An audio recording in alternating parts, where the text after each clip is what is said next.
Olá pessoal, a paz do Senhor, tudo bem com vocês? Gente, obrigada por vocês ainda estar aqui, obrigada por vocês estar, interagindo, comentando, curtindo. Se inscreva aqui no canal, comenta, curte, compartilha, que quanto mais que vocês comentam, que vocês compartilham, o YouTube, cada vez que eu lançar vídeo aqui, o YouTube vai ficar dando a opção para vocês, né? E não esqueça de compartilhar esse testemunho com alguém que você sabe que pode edificar a vida da pessoa com esse testemunho, né? O testemunho de hoje é de uma pessoa, né? Ela não importa em ser identificada, né? E vamos lá, gente, para esse testemunho. Eu sempre tenho pedido para vocês tomar muito cuidado com os comentários, tá?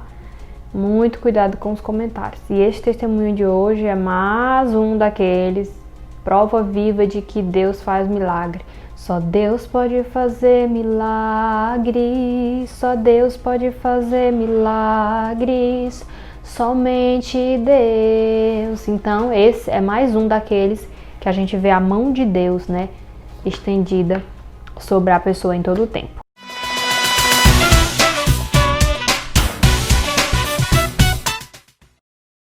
Bom, Cris, eu me chamo Bia, né, Beatriz. Bom, eu era crente, mas na minha adolescência, aos 14 anos, eu desviei, saí dos caminhos do Senhor. Daí comecei a provar do pecado. Terminei meus estudos e conheci um rapaz, namorei com ele 3 meses. No início era muito bom, né? E eu achava que ele me amava, porque como eu não tive uma vida com Deus aprofundada, eu não sabia o que era o verdadeiro amor. Hoje eu sei, o amor não maltrata, não trai, o amor é paciente. Esse é o verdadeiro amor que Cristo nos ensinou. Mas na época eu não sabia sobre o verdadeiro amor. Daí com 3 meses de namoro, eu engravidei, né? Tive uma gravidez muito difícil, tanto psicologicamente como minha saúde. Os 9 meses de gestação eu sofri. Nisso ele me deixou na casa da minha mãe e viajou à procura de trabalho. Hoje eu vejo que ele não ligava para mim, né? Que eu não tinha a mínima importância para ele, porque era nosso primeiro filho e ele ter feito isso comigo. Eu lembro que passei toda a gravidez na casa da minha mãe.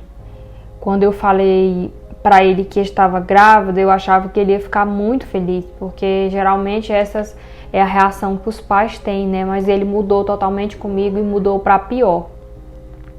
Às vezes a gente saía, daí ele me deixava em casa depois e depois saía para as festas.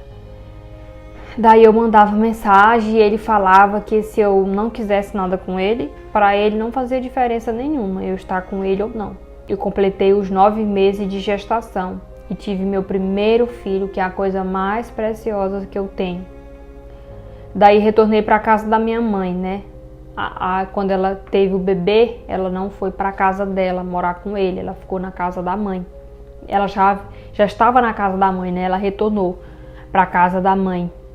Depois de 9 meses que eu tinha ganhado meu filho, ou seja, o bebê dela estava com 9 meses, né? Que ela tinha ganhado o filho, foi que ele retornou para casa. Passou-se 2 meses que ele estava em casa, ele viajou de novo. Esses 2 meses que ele ficou em casa foi o suficiente para mim ficar depressiva, ou seja, ela deu depressão esses 2 meses que ele ficou em casa, né?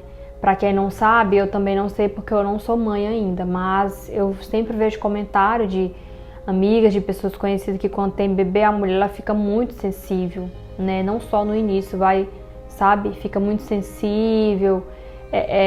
Tem delas que ataca depressão pós-parto, e aqui nela eu vejo que juntou tudo, né? Juntou porque ela não teve ele presente durante a gravidez. O filho nasceu, ele não estava presente. Depois de 9 meses que a criança nasceu, foi que ele retornou. Então foi juntando tudo, né? E aí para completar esses 2 meses que ele ficou na casa, né? Ela conta que foi o suficiente para ela para ela ficar uma pessoa depressiva. Ela continua, porque ele me machucava com palavras, me colocava para baixo com palavras, atitudes. Daí ele disse um dia que não dava mais, que só ia cuidar de mim até que eu melhorasse, né? Porque ele viu que ela estava depressiva. Daí eu falei para ele que não precisava cuidar de mim, né? Que eu voltaria para a casa da minha mãe. Eu lembro que eu li o livro de Pedro e Lucas, né? Várias vezes, o livro da Bíblia, ela lia várias vezes. Porque às vezes vinha muita vontade, muita mesmo, de cometer o suicídio pelo cenário que eu estava vivendo, que para mim não tinha mais jeito. Um dia eu ajoelhei, orei e disse para Deus, se tudo aquilo passasse, se meu filho nascesse com saúde, eu iria voltar para a igreja. Aí aqui em caixa alta acrescenta, nunca se esqueça de cumprir cada voto que você já fez com Deus. Se você vê que não dá conta de cumprir, não faça. Eu era amiga da filha de um pastor, é aqui que tudo começa.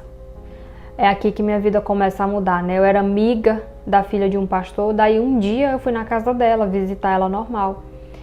E o pai dela, como era pastor, me fez um convite para ir ao culto. E eu falei, se der, eu venho, porque eu estava muito desanimada.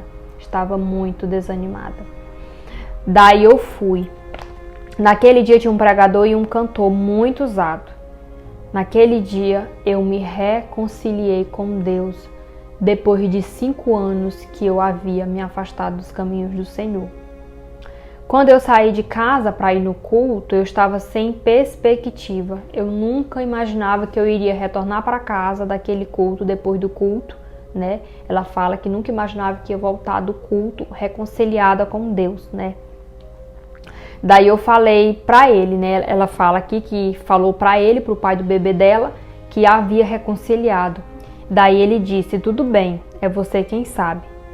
Porque ela comenta, né, que ele sempre se falava, né? Ela na casa da mãe dela e ele trabalhando na outra cidade, mas eles nunca perderam o contato, até porque ele era o pai do filho dela. Daí nós estávamos programando para mim ir para onde ele estava, né? Que era em outra cidade. Ela reconciliou e ele estava já programando para ela ir para onde ele estava, com o bebê. E depois que eu reconciliei, eu sempre ia para um grupo de oração que tinha na minha igreja, né? Mas eu nunca apresentava a questão da minha viagem. Nunca apresentava para saber se era da vontade de Deus. Um dia minha pastora me perguntou, Bia, você está orando? Você está apresentando essa viagem para o Senhor, para saber se é da vontade dele? Aí ela falou, né, que disse que falou para a pastora dela, não, eu não estou. Daí a pastora dela pediu para que ela começasse a apresentar a viagem nas orações dela. E ela fala que a partir daquele dia comecei a apresentar a viagem em oração. Quando passou uma semana, ele me ligou dizendo que estava ansioso para me ver, que me amava, né? Eu senti como se algo dele, ela viu essa atitude dele como ela não tinha visto há muito tempo, né? Depois que ela anunciou a gravidez, ela nunca tinha presenciado isso dele falar que estava com saudade e que a amava. E ela achou muito estranho. E aí eu comecei a falar para Deus, né? Ela começou, a partir do momento que ela começou a orar, ela começou a repudiar a decisão de sair da família dela e ir para onde ela não estava mais sentindo paz, né? E aí eu comecei a falar para Deus que não queria ir mais essa viagem. Não estava me sentindo em paz. Aí ela ressalta, quando a gente ora por qualquer causa, o Senhor não nos deixa confundido. A gente só erra porque não ora. Isso aqui é muito importante, porque se nós colocarmos Deus, se a gente colocar a oração como prioridade, a gente nunca vai quebrar a cara, né? E ela ressalta aqui, porque a gente só erra porque não ora. Aí eu comecei a pensar, nossa, eu tô na casa da minha mãe, eu vou sair daqui para ir para onde ele tá, vou ficar longe da minha família e aí eu vou sofrer novamente nas mãos dele, porque ela já lembrava de tudo que ela tinha passado, né, quando tava com ele. Quando foi um dia, ele me ligou e disse que queria falar um assunto muito sério comigo. Daí eu falei que daí ele começou a me falar que já tinha voltado a beber, porque até então ele já estava um bom tempo sem beber. E também que já tinha se envolvido com outra mulher. E estava com a consciência muito pesada, que não aguentava mais esconder aquilo de mim. Eu sei que aquilo ali foi só o poder da oração, porque o que a oração não resolve, nada mais pode resolver. Daí a gente cortou o vínculo de vez.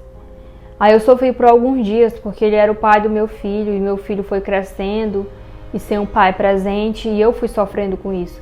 Só que daí eu comecei a trabalhar e minha mãe sempre me ajudando. Às vezes o espírito da depressão tentava me assolar novamente, por causa de tantos traumas que eu já tinha passado. E também na época eu tinha um irmão que era alcoólatra, e como eu morava com ele, várias vezes eu discutia com meu irmão, e sempre o espírito da depressão, por algum tempo, ainda tentava me assolar. Daí eu comecei a orar e pedir um esposo para Deus, porque minhas esperanças já estavam acabando. Eu queria alguém que fosse ficar comigo até o fim, né? Que ela não queria separar mais, ela queria casar e permanecer casada até o fim. E também eu queria alguém que amasse o meu filho. Meu maior medo era de não arrumar alguém, porque eu já tinha um filho. E ela ressalta aqui, ó. Porque hoje a gente sabe que a gente vive uma sociedade muito preconceituosa a respeito disso. Mãe solteira, né? Sofre muito preconceito. Até mesmo de pessoas que se dizem ser cristã, a gente sofre preconceito. E é verdade, gente. Hoje a gente vive numa sociedade que uma mãe solteira é como se fosse o cúmulo, né? Principal, eu tô falando do nosso meio evangélico, né? Pessoas que tem muito preconceito, que julga muito, mas Deus, ele é Deus que escreve nova história. Deus é Deus que faz na vida de quem a sociedade não acredita. Deus é Deus que cuida de pessoas assim, né? Só basta você querer, que Deus, ele tem poder de transformar a sua história, transformar a sua situação. Basta você orar, como ela fala, né? Permanecer em oração. Dando continuidade aqui. E eu orando todo o tempo, né? Para Deus dar um esposo para ela. Passou-se um ano, daí eu conheci um rapaz que é da mesma igreja que eu. E a gente ficou conversando. Eu sabia que ele me queria, né? Ela sentia que ele queria firmar um relacionamento com ela. E ela também começou a orar e a dizer para Deus: Senhor, se for da tua vontade, que dê tudo certo. Mas também ela orava e dizia: Senhor, eu quero ele, né? Ela teve atitude na oração dela, né? Ela teve atitude.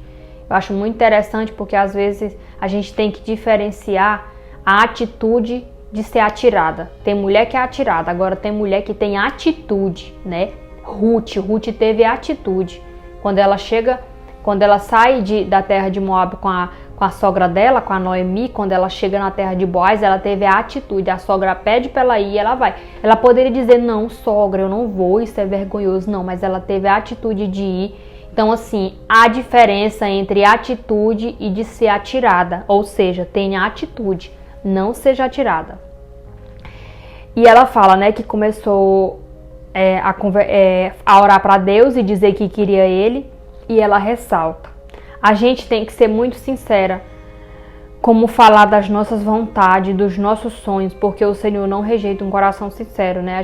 Ela fala que a gente tem que ser muito sincera ao entrar na presença de Deus, a falar dos nossos sonhos para Deus, porque às vezes Deus está só esperando você dizer: Senhor, eu quero isso, se for da tua vontade, eu quero isso.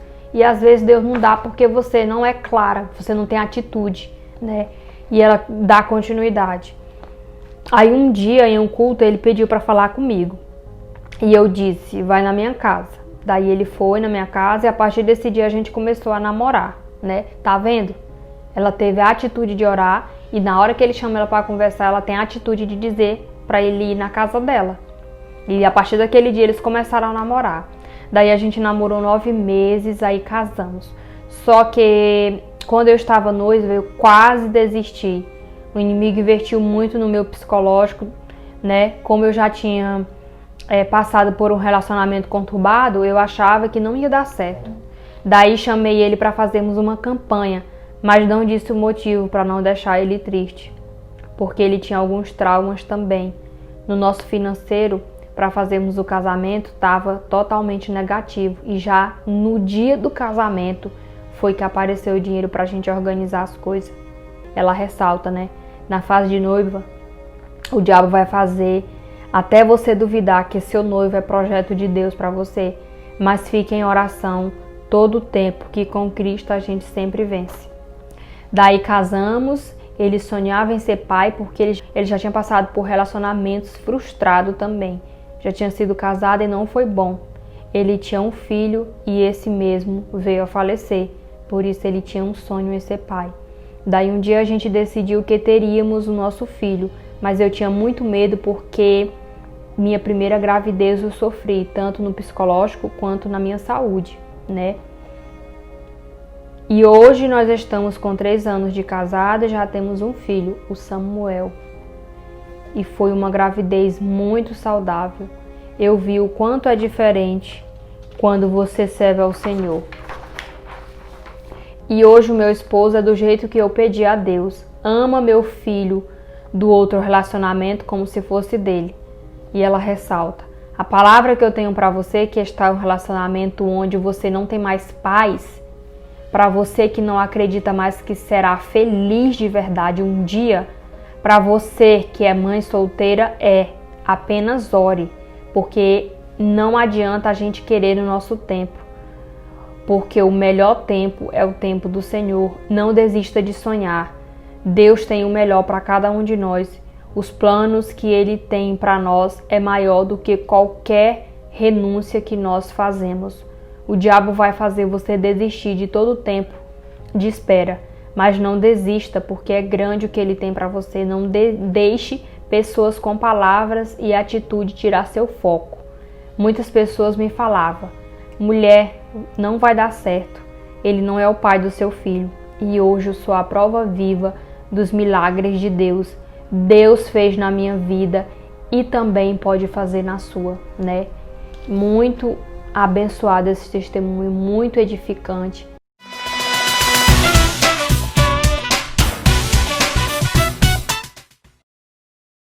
Olha o que essa moça passou. Ela saiu dos caminhos do Senhor, se envolveu com muitas pessoas erradas, né? Conhece um rapaz, namora, depois de 3 meses só de namoro ela engravida. Ela passou por muita turbulência na gravidez, ela ficou a gravidez inteira só. Se já é difícil quando você é casada, né? Imagina ela sozinha, né? E quando o bebê nasce, a data mais importante é o dia que o bebê nasce. E ela estava sozinha, só ela e a família, né? O pai não estava presente. E o bebê nasce, passa 9 meses, depois que ele vai aparecer, quando ele aparece, é dele contribuir, é dele trazer alegria para ela, é dele tentar fazer ela feliz. Não, ele termina de matar ela espiritualmente, daí vem a depressão.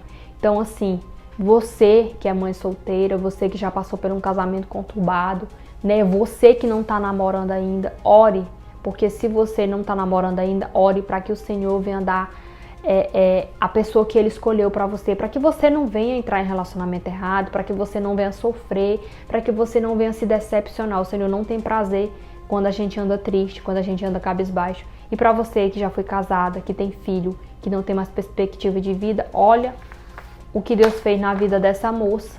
Ele também pode fazer na sua vida. Só basta você esperar, só basta você orar e você crer, porque grandes são os planos que o Senhor tem para a sua vida. E hoje, para encerrar, eu quero deixar uma palavra profética para a sua vida. Jeremias 29:11. O Senhor sabe os planos que Ele tem para você. É planos de paz, diz o Senhor dos Exércitos agora. É plano de paz, filha, que eu tenho para ti, não é plano de mal. O mundo pode estar dizendo que não vai dar nada, o mundo pode estar falando da sua vergonha, você pode ter caído, você pode ter passado por uma decepção, você pode ter passado por uma traição, mas os planos que eu tenho para vós, diz o Senhor dos Exércitos, são maiores do que você imagina. Continue na posição, continue firme, continue orando, porque grandes coisas o Senhor tem para te entregar na sua vida. Porque grandes coisas o Senhor tem para entregar para você. O Senhor tem prazer em realizar os teus sonhos. O Senhor sabe cada sonho que você tem. Quando você vai dormir, quando você levanta, até aquele sonho que você acha que é impossível, o Senhor vê. O Senhor sabe do seu coração. O Senhor conhece você. Ele é teu Pai. Ele tem o melhor para ti. Então não desista de esperar. Não desista de lutar. Continue. Porque grandes coisas o Senhor vai fazer na sua vida. Receba essa palavra e obrigada. E até o próximo testemunho. Eu espero que esse testemunho esteja edificando a vida de vocês. Gente, me dá um retorno, me dá um feedback. Obrigada, tchau.